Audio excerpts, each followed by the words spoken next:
जब कोई व्यक्ति गलत कार्य कर चुका होता है और फिर पश्चाताप के बाद उसे ठीक कर लेता है तो वह व्यक्ति सफल हो जाता है। और यही बात आज मैं आपको बताने जा रही हूँ एक कहानी के माध्यम से। मैं हूँ एंकर विधि और आज मैं एक कहानी सुनाने जा रही हूँ नारद जी की। तो एक बार नारद मुनि जंगल में जाते हैं और वहां उन्हें उनका पाला एक डाकू से पड़ जाता है जिसका नाम होता है बाल्या। तो वह डाकू उनसे कहता है कि आपने जो भी लाया है मुझे दे दो, और वह उनको पकड़ लेता है और कहता है कि जितना भी धन है जो भी है वो सब मुझे दे दो। तो फिर नारद मुनि कहते हैं मेरे पास तो ये वीणा है, वीणा के अलावा मेरे पास कुछ भी नहीं है, तो आप चाहो तो ये वीणा रख लो या मैं कुछ और दे ही नहीं सकता आपको। तो उन्होंने कहा कि हाँ कि ये वीणा का तो कुछ नहीं, लेकिन आपके पास जो भी धन है, बाल्या ने कहा वो तुम मुझे सारा कुछ दे दो। तो फिर जो नारद मुनि है उन्होंने कहा कि तुम ये सब क्यों करते हो, तुम ये डाकू क्यों हो, तुम ऐसा कार्य क्यों कर रहे हो। तब बाल्या ने कहा कि मेरे बाल बच्चे हैं, मेरी पत्नी है, माता पिता है, उनका पेट भरना होता है, मेरे पास कोई चारा नहीं, मैं डाकू हूँ और मैं लोगों को लूटता हूँ और जो भी धन मुझे मिलता है उससे मैं घर का परिवार पोषण करता हूँ, परिवार को। नारद मुनि ने कहा तो फिर ये डाकू से तो, जब तुम डाकू हो जो लोगों को मारते हो, पीटते हो, उनका धन ले लेते हो, ये सब करते हो, तो क्या ये तो पाप जो है वह तुम्हारे सिर चढ़ जाएगा, क्या तुम्हारा परिवार इस पाप में भागीदार बनेगा। तो उसने कहा इसके बारे में तो बाल्या ने कहा कि मुझे कुछ पता नहीं कि परिवार इसका भागीदार होगा या नहीं, कभी ऐसा कुछ पूछा ही नहीं।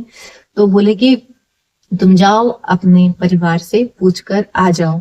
तो बाल्या ने कहा कि आप ये सब नाटक कर रहे हैं क्योंकि आप ताकि यहाँ से भाग जाए।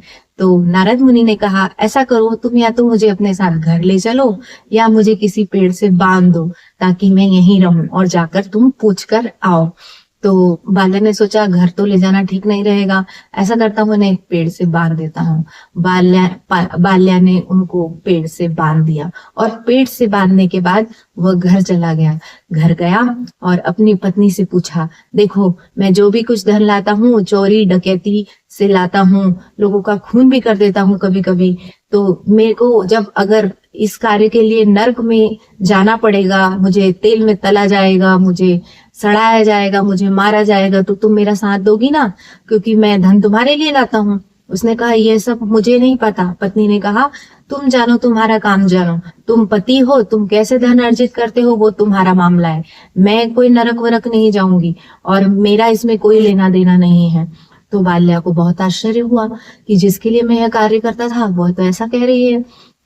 फिर वो सोचा कि चलो माता पिता के पास चलता हूँ। तो पिता के पास गए, पिता से उन्होंने पूछा तो पिता ने बोला मैं बहुत पहले से ही परेशान हूँ बुढ़ापे की वजह से, अब तुम मुझे ऐसी बातें करके परेशानी में मत डालो, मुझे नरक, मेरी तो मृत्यु करीब है और मैं तुम्हारा कोई साझीदार नहीं बनूंगा, मुझे तो अभी ही नरक में जाना पड़ जाएगा, तुम्हारी मृत्यु कब होगी, मेरी तो अभी मृत्यु सामने खड़ी है, तो ये सब का मुझे नहीं पता, तू तो मेरा बेटा है और खिलाना पिलाना तेरा धर्म है, तुझे मेरी सेवा करनी ही होगी, मैं कोई तेरे इस पाप में कोई भागीदार नहीं बन सकता। तो बाल्या बहुत चकित हुआ और उसकी आंखें खुल गई। वो गया नारद जी से जाकर बोला यहाँ पर कोई भी किसी का साथ नहीं देता है, अब मेरी आंखें खुल चुकी है, आप मुझे कुछ शिक्षा दीजिए।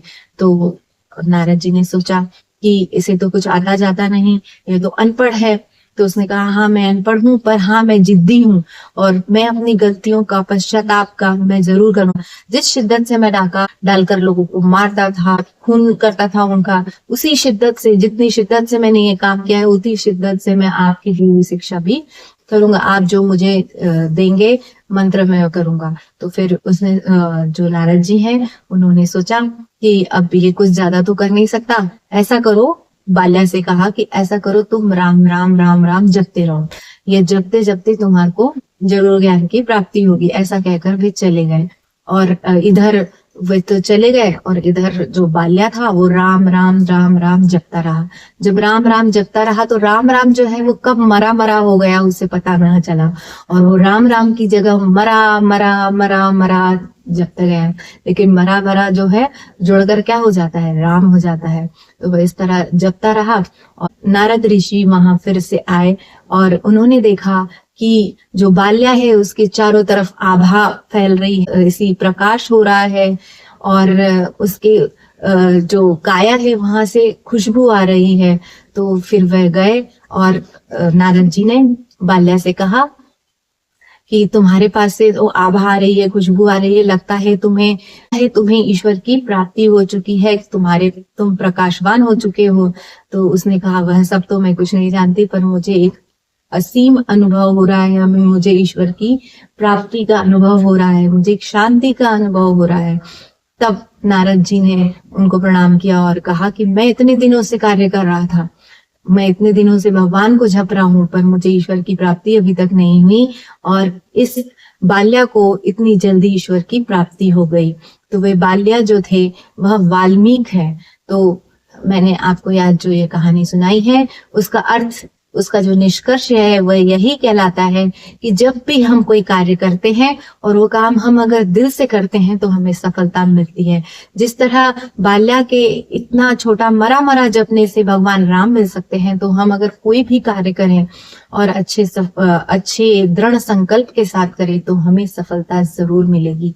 तो इसलिए अगर आपने पहले कभी भगवान को नहीं जपा है तो आप भगवान की तरफ बढ़िए, थोड़ा थोड़ा भगवान की तरफ बढ़ने पर ही आपको ईश्वर की अनुभूति होना शुरू हो जाएगी।